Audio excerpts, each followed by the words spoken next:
Assalamualaikum warahmatullahi wabarakatuh. Bismillahirrahmanirrahim. Alhamdulillahi rabbil alamin. Allahumma salli ala Muhammad wa ala alihi wa sahbihi wa man tabi'ahum bi ihsanin ila yaumiddin, amma ba'du.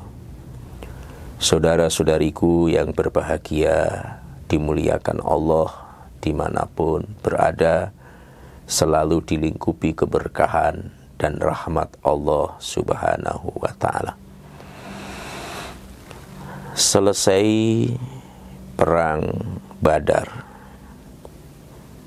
sejarah mencatat perang Badar adalah perang yang tidak seimbang antara kaum muslimin dengan kaum musyrik Mekah, di mana kaum muslimin hanya berjumlah 300-an orang dengan perlengkapan logistik yang terbatas, melawan pasukan yang 3 kali lipat dengan logistik, dukungan peralatan yang mencukupi dan memadai. Tetapi dengan qudratullah, peperangan itu dimenangkan oleh kaum muslimin, sehingga kaum muslimin memperoleh ghanimah yang begitu melimpah. Selesai perang Badar, Nabi Muhammad Rasulullah Sallallahu Alaihi Wasallam mendatangi tempat kuburan, tempat pemakaman tokoh-tokoh Quraisy yang dikuburkan di tempat itu. Pemuka-pemuka musyrikin yang dimakamkan sambil memanggil namanya satu persatu. Jadi sudah dikubur, tapi dipanggil namanya satu persatu.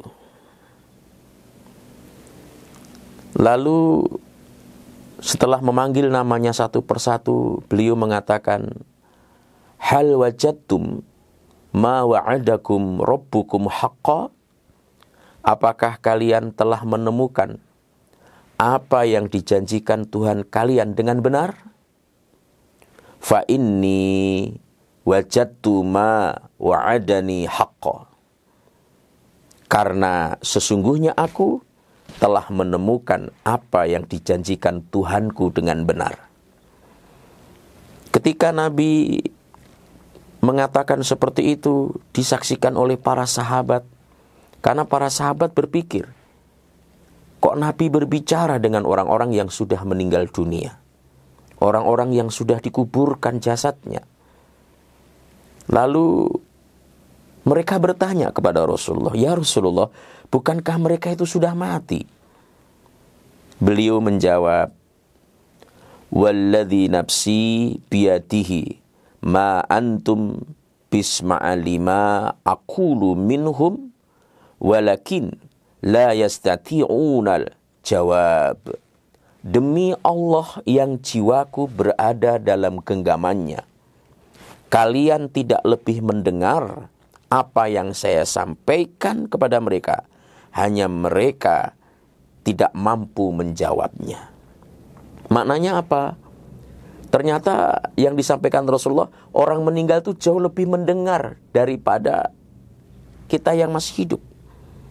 Berarti orang yang meninggal itu memiliki kesadaran, memiliki pendengaran, dan mereka juga merasakan bahagia atau sengsara, kecewa atau senang, senang atau susah. Nah itu. Jadi dilihat dari sisi ini, maka orang yang berada di alam kubur, di alam barzah, itu tidak benar kalau dikatakan dia mati. Mati hanya dialami oleh tubuh yang keluar dari kerangka, keluar dari kendaraan, keluar dari casingnya, lalu berada di alam barzah, tubuhnya yang dikubur.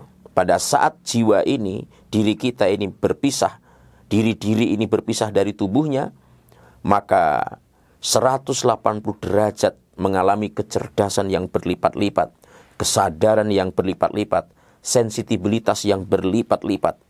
Sehingga ucapan Sayyidina Ali radhiyallahu anhu, ada yang menisbatkan kepada Rasulullah, Annasu niyamun fa idza matu intabahu.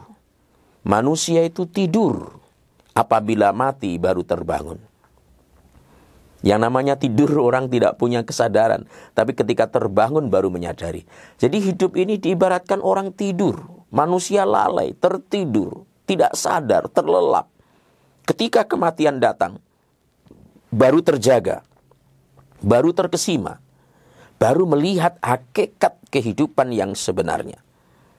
Malaikat yang selama hidup di dunia tidak dilihat, maka dia melihat malaikat. Bahkan pada saat sakaratul maut, dia menyaksikan malaikat yang bagi kita yang hidup ini masih gaib, tapi bagi mereka sudah tidak gaib.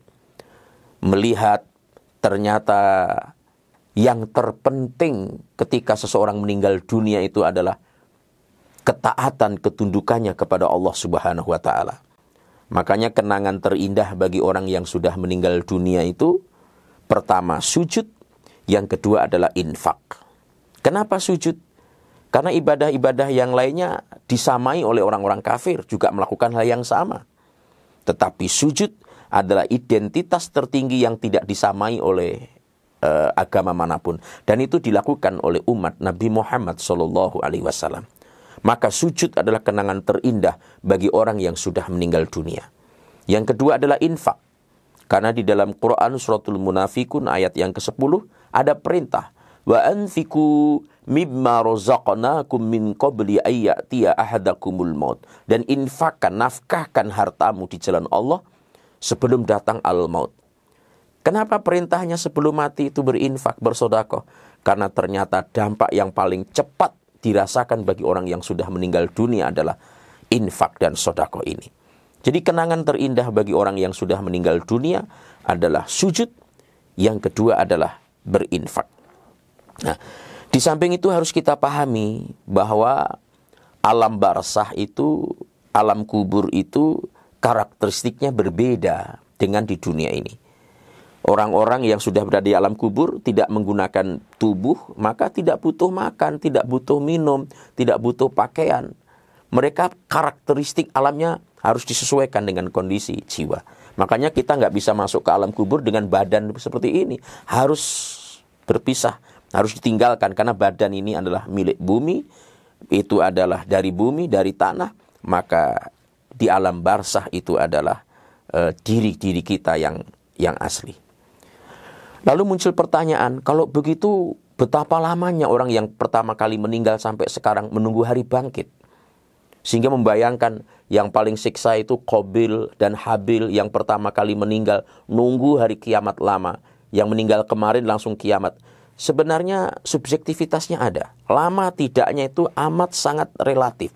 Semua orang yang berada di alam barzakh, dari yang pertama sampai yang terakhir, itu nanti berakhir di alam barzakh ketika ada tiupan sangkakala. Itulah makanya sebentar atau lamanya itu teramat sangat relatif. Bagi orang-orang kafir pun bahkan di Quran dikatakan ka'annahum yauma yarawnaha lam yalbathu asyiyatan aw duhaha. Pada hari ketika mereka melihat hari kiamat, mereka merasakan seakan-akan hanya sebentar saja tinggal di dunia. Maksudnya di dunia hanya sebentar saja. Pada waktu sore atau pagi saja. Tentu masyhur, kita ingat kisahnya pemuda Ashabul Kahfi yang ditidurkan lebih 300 tahun. Lebih 300 tahun. Tetapi diceritakan dalam Quran, dia hanya merasakan sebentar saja. Jadi lamanya seseorang di alam barzakh itu relatif. Tergantung dia dalam keadaan senang atau bahagia. Maka boleh jadi analoginya sama dengan seseorang ketika dia duduk dengan seorang wanita cantik jelita, dengan duduk seorang nenek-nenek tua, maka yang itu berbeda suasananya. Maka waktu 1 jam berbeda suasana batinnya. Oleh karena itu, hal-hal yang gaib seperti ini kita imani, keberadaan alam barzakh, keberadaan alam kubur, lama tidaknya kita sudah dijelaskan oleh Al-Quran, bisa lama, bisa terasa sebentar. Yang penting, yang prinsip bagi kita adalah prestasi kita di akhirat itu kita ukir di dunia ini. Mari kita mengukir amal soleh yang diridhoi Allah. Semoga dampaknya nanti di alam kubur, lebih-lebih di akhirat disempurnakan oleh Allah dengan kesempurnaan yang jauh lebih baik. Mohon maaf, wallahu waliyul muttaqin. Assalamualaikum warahmatullahi wabarakatuh.